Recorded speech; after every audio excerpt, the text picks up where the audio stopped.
Hello everyone, welcome back to my channel. March ಮೊದಲನೇ ವಾರದಿಂದ ಮಲ್ಲಿಗೆ ಹೂಗಳನ್ನ ನಾನು ಹಾರ್ವೆಸ್ಟ್ ಮಾಡೋಕ್ಕೆ ಶುರು ಮಾಡಿದ್ದೀನಿ. ಆರಂಭದಲ್ಲಿ ಸ್ವಲ್ಪನೇ ಸಿಗೋದು, ಆಮೇಲೆ ಅದ್ರ ಕ್ವಾಂಟಿಟಿ ಜಾಸ್ತಿ ಆಗಕ್ಕೆ ಶುರು ಆಯಿತು. ಹೋದ ವರ್ಷ ಕುಂದಾಪುರದಿಂದ ಅಮರಲೀಸ್ ಬಲ್ಬ್ ತಂದಿದ್ರು, ಅದನ್ನ ನೆಟ್ಟಿದೆ. ಆ ಸಮಯದಲ್ಲಿ ಅದರೊಳಗೆ ಹೂ ಇತ್ತು. ನಮ್ಮ ತಾರಸಿ ತೋಟದಲ್ಲಿ ಮೊದಲನೇ ಸಲ ಇದ್ರ ಮೊಗ್ಗು ಕಾಣಿಸ್ಕೊಂಡಿರೋದು. ತಾರಸಿ ತೋಟದಲ್ಲಿ ಕೆಲಸ ಅಂತೂ ಯಾವತ್ತೂ ಮುಗಿಯೋದಿಲ್ಲ. ಏನಾದರೂ ಒಂದು ಕೆಲಸ ಇಟ್ಕೊಂಡಿರ್ತೀವಿ. ವಾಟರ್ ಪ್ಲಾಂಟ್ಸ್ನೆಲ್ಲ ತೆಗ್ದು ಫಿಶ್ ಟಬ್ ಎಲ್ಲ ಕ್ಲೀನ್ ಮಾಡ್ತಾ ಇದ್ದಾರೆ. ಅವರಿಗೆ ಪ್ಲಾಂಟ್ಸ್ಗಿನ ಜಾಸ್ತಿ ಮೀನ್ ಮೇಲೆ ಜಾಸ್ತಿ ಚಿಂತೆ. ಆ ಮರಿಗಳನ್ನ ಎಲ್ಲಿ ದೊಡ್ಡ ಮೀನು ತಿನ್ಬಿಡುತ್ತೋ ಅಂತ ಕ್ಲೀನ್ ಮಾಡ್ತಾರೆ. ನಾನು ಒಂದು ಕಾರ್ನರ್ನಲ್ಲಿ ಎಕ್ಸ್ಟ್ರಾ ಪ್ಲಾಂಟ್ಸ್, ಎಕ್ಸ್ಟ್ರಾ ಕಟಿಂಗ್ಸ್ ಅದನ್ನೆಲ್ಲ ಇಟ್ಟಿದ್ದೆ. ಸರಿ, ಆ ಜಾಗ ಕ್ಲೀನ್ ಮಾಡೋಣ, ತುಂಬ ದಿನ ಆಯ್ತಂತ ನೋಡಿದ್ರೆ ನೋಡಿ ಏನು ಸಿಕ್ಕಿದೆ ಅಂತ. ಇದಕ್ಕೆ ನೆಲ ತುಂಬ ತಂಪಾಗಿ ಸಿಕ್ತಲ್ಲ, ಡುಮ್ಮಕ್ಕಾಗಿದೆ. ಇದನ್ನ ಈ ಡ್ರಮ್ನಲ್ಲಿ ಹಾಕ್ತಾ ಇದ್ದೀನಿ. ಪಾಟ್ ಆಗಲಿ ಪ್ಲೇಟ್ ಆಗಲಿ ಅದನ್ನು ಜರುಗಿಸೋ ಬದಲು ಎತ್ತಿಡಬೇಕು. ಅದ್ರ ಕೆಳಗಡೆ ನೋಡಿ ಎಷ್ಟೊಂದು ಎರೆಹುಳುಗಳು ಸಿಕ್ತಂತ.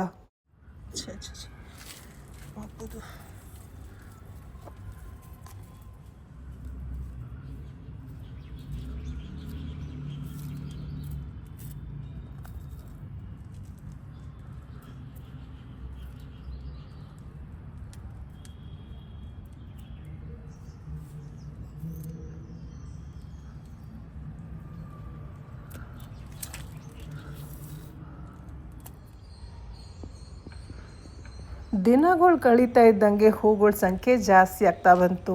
ತುಂಬ ಅಂದರೆ ತುಂಬ ಹೂಗಳು ಅರಳಕ್ಕೆ ಶುರು ಆಗಿದೆ. ವಾಕ್ ಮುಗಿಸ್ಕೊಂಡು ಬಂದಿದ್ದಾಯಿತು. ಫಸ್ಟು ಹೂಗಳನ್ನ ಹಾರ್ವೆಸ್ಟ್ ಮಾಡೋಣ ಅಂತ.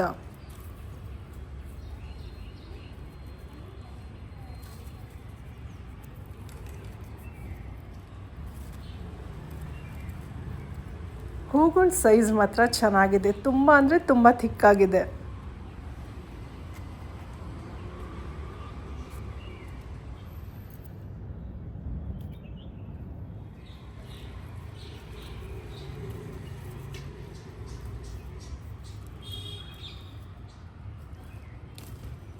ಒಂಬತ್ತು ಗಂಟೆ ಮೇಲೆ ಹಾರ್ವೆಸ್ಟ್ ಮಾಡ್ತಾ ಇರೋದು. ಬೆಳಗ್ಗೆನೇ ಎದ್ದಿದ ತಕ್ಷಣ ಹಾರ್ವೆಸ್ಟ್ ಮಾಡಿದರೆ ಚೆನ್ನಾಗಿರುತ್ತೆ.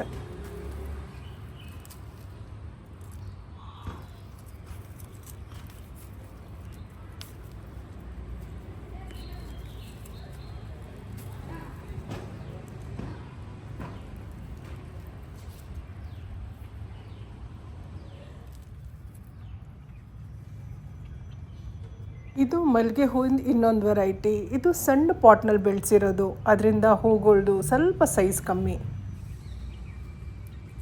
ದೊಡ್ಡ ಪಾಟಲ್ಲಿ ಇದ್ರದ್ದೇ ಒಂದು ಗಿಡ ಇದೆ. ಅದರೊಳಗೆ ಹೂಗಳ ಸೈಜ್ ಸ್ವಲ್ಪ ಅಗಲ ಇದೆ, ಹೆವಿ ಇದೆ. ಈ ಹೂ ಸ್ವಲ್ಪ ಲೈಟ್ ವೆಯ್ಟ್.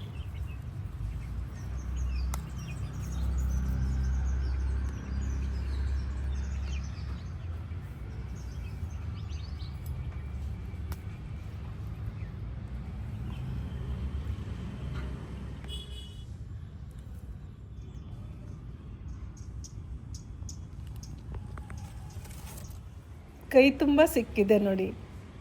ಗಿಡದ ತುಂಬ ನೋಡಿ ಎಷ್ಟು ಮೊಗ್ಗಿದೆ ಅಂತ. ಇದನ್ನು ದಾರದಲ್ಲಿ ಕಟ್ಟಬೇಕಂದ್ರೆ ಸಾಯಂಕಾಲನೇ ಹಾರ್ವೆಸ್ಟ್ ಮಾಡ್ಕೋಬೇಕು. ನಾನಂತೂ ಹೀಗೆ ಬಿಟ್ಟಿರ್ತೀನಿ. ಆದರೆ ಅಂದ್ಕೊಂಡೆ ಒಂದಷ್ಟಾದರೂ ಹಾರ್ವೆಸ್ಟ್ ಮಾಡೋಣ ಅಂತ.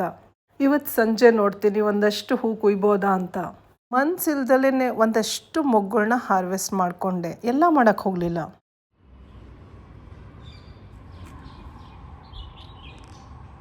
ಕಂಟ್ರೋಲೇ ಇರಲ್ಲ. ಈ ಥರ ಮೊಗ್ಗಳು ನೋಡಿದಾಗ ಎಲ್ಲ ಒಂದಾದ್ಮೇಲೆ ಒಂದು ತೆಕ್ಕೊಳ್ಳೋಣ ಅನಿಸುತ್ತೆ. ಆದರೂ ಸ್ವಲ್ಪ ಬಿಟ್ಟಿದ್ದೀನಿ. ಸ್ವಲ್ಪ ಏನು ಜಾಸ್ತಿಯೇ ಬಿಟ್ಟಿದ್ದೀನಿ.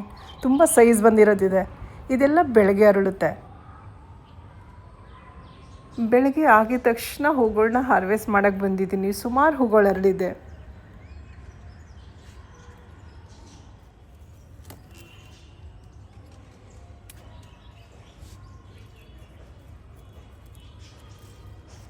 ಇನ್ನೂ ಸ್ವಲ್ಪ ಬೇಗನೆ ಬರಬೇಕಿತ್ತು. ನ್ಯಾಚುರಲ್ ಸೌಂಡ್ ಇದ್ದಿದ್ರೆ ಚೆನ್ನಾಗಿರ್ತಿತ್ತು.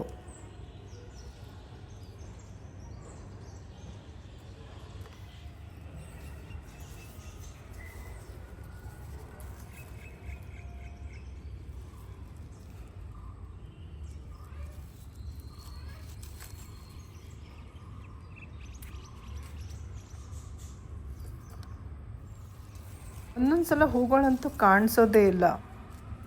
ಚೆನ್ನಾಗಿ ಹುಡುಕಿದ್ರೆ ಕಾಣಿಸ್ಕೊಳ್ಳುತ್ತೆ.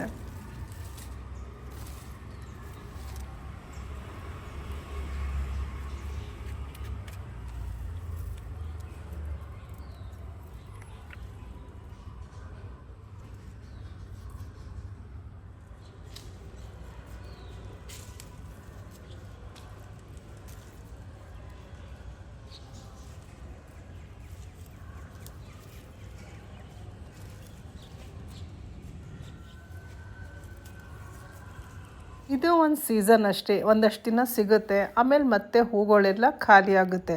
ಮೊಗ್ಗಳು ನೋಡಿ ಇಷ್ಟೊಂದಿದೆ ಅಂತ. ಇದರೊಳಗೆ ತುಂಬ ಸಣ್ಣಗಿರೋದು, ಇದು ಸ್ವಲ್ಪ ಟೈಮ್ ತಗೊಳ್ಳುತ್ತೆ. ಅದರಿಂದ ಗಿಡ ಯಾವಾಗಲೂ ಖಾಲಿ ಆಗಲ್ಲ, ಹೂಗಳು ಇದ್ದೇ ಇರುತ್ತೆ. ಇದು 2-3 ದಿನದ ಸೇರಿಸಿ ವಿಡಿಯೋ ಮಾಡಿರೋದು. ಇನ್ನು ಮುಂದೆ ಗಿಡಗಳಿವೆ, ಅದ್ರೊಳಗೆ ನೋಡ್ಬೇಕು ಎಷ್ಟು ಬಿಟ್ಟಿದೆ ಅಂತ. ಬುಟ್ಟಿ ಯಾವಾಗ ತುಂಬುತ್ತೋ ಗೊತ್ತಿಲ್ಲ. ಸಣ್ಣ ಸಣ್ಣ ಪಾಟ್ನಲ್ಲಿ ಈಗೀಗ ಹೂ ಬಿಡೋಕ್ಕೆ ಶುರು ಆಗಿದೆ. ಒಂದೆರಡು ಇರುತ್ತೆ. ಎಲ್ಲ ಸೇರಿಸಿದ್ರೆ ಬುಟ್ಟಿ ಬೇಗನೆ ತುಂಬುತ್ತೆ. ಹೂ ತೆಗೆದಾದ್ಮೇಲೆ ಈ ತೊಟ್ಟು ಖಾಲಿಯಾಗಿದೆಯಲ್ಲ, ಇದನ್ನು ತೆಗೆದಿಡಬೇಕು. ಕತ್ತರಿಯಿಂದ ಕಟ್ ಮಾಡಿದರೆ ಚೆನ್ನಾಗಿರುತ್ತೆ. ನೋಡಿ, ಈ ಥರ ಖಾಲಿ ಮಾಡಬೇಕು. ಆದಷ್ಟು ನೋಡ್ಕೊಂಡು ತೆಗಿತಾ ಇರ್ತೀನಿ. ನೋಡಿ, ಇಷ್ಟೆಲ್ಲ ಹೂ ಸಿಕ್ಕಿದೆ. ಸೂರ್ಯ ಕರೆಕ್ಟಾಗಿ ನನ್ನ ಎದುರುಗಡೆ ಇದ್ದಾನೆ. ಬನ್ನಿ ಈಗ ಒಂದಷ್ಟು ಸೀಡ್ಸ್ನ ಹಾರ್ವೆಸ್ಟ್ ಮಾಡೋಣ. ಇದು ಗೋಂಫೇರ್ನ ಏನಂತಾರೆ, ರುದ್ರಾಕ್ಷಿ ಹೂವಿನ ಬೀಜ ಎಲ್ಲ ಉದುರಿದೆ. ಇದನ್ನೆಲ್ಲ ತೆಗಿತೀನಿ. ನೋಡೋಕ್ಕೆ ಹೂ ಥರನೇ ಚೆನ್ನಾಗೇ ಇದೆ, ಆದರೆ ಇದು ಫುಲ್ ಹಣ್ಣಾಗೋಗಿದೆಯಲ್ಲ, ಎಲ್ಲ ಕಡೆ ಉದುರ್ತಾ ಇದೆ. ಹೀಗೆ ಬಿಟ್ಟರೆ ಎಲ್ಲ ಕಡೆ ಹರಡ್ಕೊಳ್ಳುತ್ತೆ, ವೇಸ್ಟ್ ಆಗೋಗುತ್ತೆ. ಎಲ್ಲ ತೆಗೆದ್ಬಿಟ್ಟಿದ್ದೀನಿ. ಸುಂದರವಾದ ಹೂ ನೋಡ್ತಾ ಇದ್ದೀರಲ್ಲ, ಇದು ಯಾವ ಗಿಡ ಗೊತ್ತಾ? ಇದಕ್ಕೆ ನಾಗ್ದೋನ್, ಪೆಡಿಲೆಂಥಸ್ ಅಥವಾ ಡೆವಿಲ್ಸ್ ಬ್ಯಾಕ್ಬೋನ್ ಅಂತಾರೆ. ಎಲೆಲ್ಲ ಉದ್ರೋಗಿದೆ, ಹೂ ಬಿಡೋಕ್ಕೆ ಶುರು ಆಗಿದೆ. ಈಗೀಗ ಹಸಿರು ಬಣ್ಣದ ಕನಕಾಂಬರ ಹೂ ಅರಳಕ್ಕೆ ಶುರು ಆಗಿದೆ. ಎಷ್ಟೊಂದು ಜನಕ್ಕೆ ಇದ್ರ ಬಗ್ಗೆ ಗೊತ್ತೇ ಇರಲ್ಲ. ಅವ್ರು ಬರೀ ಆರೆಂಜ್ ಕಲರ್ ಮಾತ್ರ ಇರುತ್ತೆ ಅಂದ್ಕೊಂಡಿದ್ದಾರೆ. ಇದ್ರ ಕಟ್ಟಿಂಗ್ ತುಂಬ ಚೆನ್ನಾಗಿ ಗ್ರೋ ಆಗುತ್ತೆ. ಹೇಗೆ ಬೇಸಿಗೆ ಆರಂಭವಾಗ್ತಾ ಇದೆ, ಹಾಗಾಗಿ ಇದ್ರೊಳಗೆ ನೋಡಿ ಹೂ ಬಿಡಕ್ಕೆ ಶುರು ಆಗಿದೆ. ಇದು ಟಿಕೋಮಾ ಗಿಡ. ಪಕ್ಷಿಗಳಿಗೆ ಇದ್ರ ಹೂ ಅಂದರೆ ತುಂಬಾ ಇಷ್ಟ. ಅಂಜೂರ ಹಣ್ಣಾದರೂ ನಾವು ಹಾರ್ವೆಸ್ಟ್ ಮಾಡ್ತಿರ್ಲಿಲ್ಲ, ಪಕ್ಷಿಗಳಿಗೆ ತುಂಬಾ ಇಷ್ಟ. ಇದನ್ನು ಬುಲ್ಬುಲೇ ಜಾಸ್ತಿ ಇಷ್ಟಪಡೋದು. ನೋಡಿ, ತಿಂದ್ಬಿಟ್ಟು ಪಿಯ ಹಾಕ್ಬಿಟ್ಟೋಗಿದೆ. ಇದು ತಿನ್ನೋದನ್ನ ಕಣ್ಣಿಂದ ನೋಡಿದರೆ ತುಂಬ ಖುಷಿ ಪಡ್ತಿದೆ. ಬೆಳಿಗ್ಗೆ ಹಾಗೆ ಅಂದ್ಕೊಂಡೆ, ಸಂಜೆ ನೋಡಿ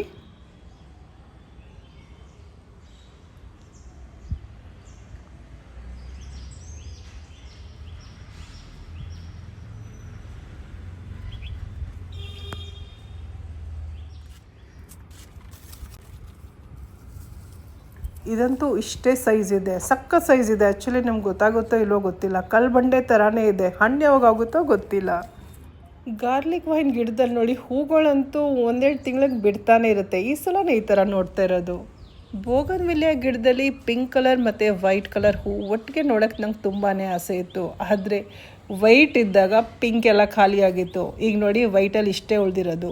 ಆದರೆ ಇದ್ರ ಪಕ್ಕದಲ್ಲಿ ಹೀಗೆ ನೋಡ್ಕೊಳ್ತಾ ಬಂದೆ, ಸಣ್ಣ ಸಣ್ಣ ಹೂವೆಲ್ಲ ಕಾಣಿಸೋಕ್ಕೆ ಶುರು ಆಯಿತು.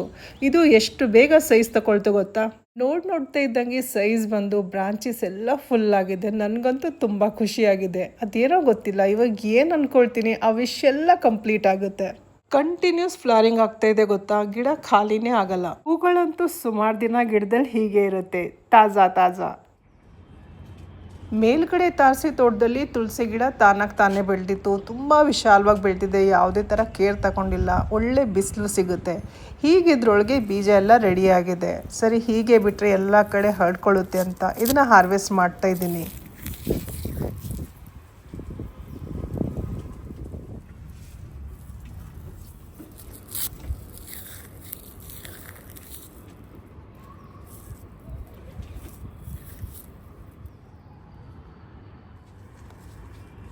ತೋಟದಲ್ಲೇ ಕೆಲಸ ಮಾಡ್ತಾ ಹೊಟ್ಟೆ ಹಸಿವಾಗಿದೆ. ಒಂದು ಹಣ್ಣು ಹಾರ್ವೆಸ್ಟ್ ಮಾಡೋಣ ಅಂತ. ತುಂಬ ಹಣ್ಣಾಗೋಗಿದೆ. ನಮ್ಮವರಂತೂ ಎಲ್ಲ ಹಣ್ಣು ಹಾರ್ವೆಸ್ಟ್ ಮಾಡೋಕ್ಕೆ ಬಿಡೋಲ್ಲ, ಗಿಡದಲ್ಲಿರಲಿ ಚೆನ್ನಾಗಿ ಕಾಣಿಸುತ್ತೆ ಅಂತಾರೆ.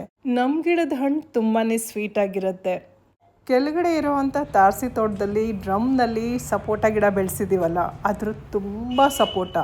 ಅದನ್ನು ಇನ್ನೂ ಹಾರ್ವೆಸ್ಟೇ ಮಾಡಿಲ್ಲ. ಆಲ್ರೆಡಿ ನೆಕ್ಸ್ಟ್ ಬ್ಯಾಚ್ ಸಪೋಟ ಬರೋಕ್ಕೆ ಶುರುವಾಗಿದೆ. ನಾವೇನು ಮಾಡೋದು, ಅದು ಹಣ್ಣಿಗೆ ಬಂದಿಲ್ಲ.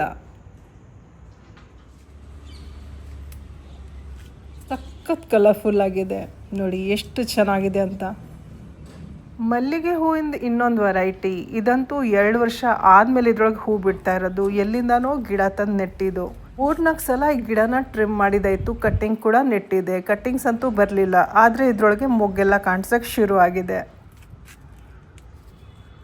ಇದು ಅರಳಿದ ಮೇಲೆ ನೋಡಬೇಕು ಎಷ್ಟು ಚೆನ್ನಾಗಿರುತ್ತೆ ಅಂತ. ಒಳ್ಳೆ ಸುವಾಸನೆ ಇರುತ್ತೆ, ತುಂಬ ಅಗ್ಲ ಹೂ ಇರುತ್ತೆ. ಇದ್ರದ್ದು ಒಂದು ಕಡೆ ಕಡ್ಡಿ ಒಣಗ್ತಾ ಇದೆ, ಇದನ್ನು ಕಟ್ ಮಾಡಿ ತೆಗಿತೀನಿ.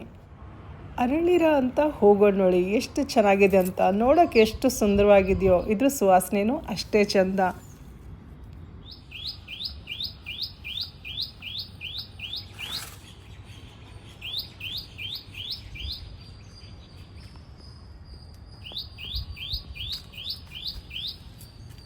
ನನಗಂತೂ ತೋತಾಪುರಿ ಮಾವಿನಕಾಯಿ ನೋಡಿ ನೋಡಿ ಸಾಕಾಗೋಗಿದೆ. ಒಳ್ಳೆ ಸೈಜ್ ಬಂದಿದೆ, ಗಿಡನೇ ಬಗ್ಗೋಗಿದೆ. ಗಿಡಕ್ಕೆಲ್ಲ ಚೆನ್ನಾಗಿ ನೀರು ಹಾಕಿದ್ದೆ. ಇಲ್ಲಿ ನಂಗೆ ಒಂದಷ್ಟು ಪಕ್ಷಿಗಳು ಕಾಣಿಸ್ಕೊಂಡು ಮರಿ ಅಂತ ಅಂದ್ಕೊಂಡೆ. ಆಮೇಲೆ ನೋಡಿದರೆ ಅರ್ಥ ಆಯಿತು, ಎಲೆ ಮೇಲೆ ನೀರು ಬಿದ್ದಿತ್ತಲ್ಲ, ಜಾರೆ ಬಂಡೆ ಆಡ್ತಾ ಇದ್ದೆ. ವಿಡಿಯೋ ಇಷ್ಟ ಆಗಿದ್ರಲ್ಲಿ ಲೈಕ್ ಮಾಡೋದು ಮರಿಬೇಡಿ. ಮತ್ತೆ ಸಿಗೋಣ ಇನ್ನೊಂದು ಒಳ್ಳೆ ವಿಡಿಯೋ ಜೊತೆ. ಅಲ್ಲಿವರೆಗೂ ಧನ್ಯವಾದಗಳು. Thank you. ನಮಸ್ಕಾರ. ನಮ್ಮ ತಾರಸಿ ತೋಟದಲ್ಲಿ ಇದು ಬೆಸ್ಟ್ ಮೂಮೆಂಟ್ ಅಂತ ಹೇಳಕ್ಕೆ ಇಷ್ಟಪಡ್ತೀನಿ. ದಯವಿಟ್ಟು ವಿಡಿಯೋನ ಕೊನೆ ತನಕ ನೋಡಿ.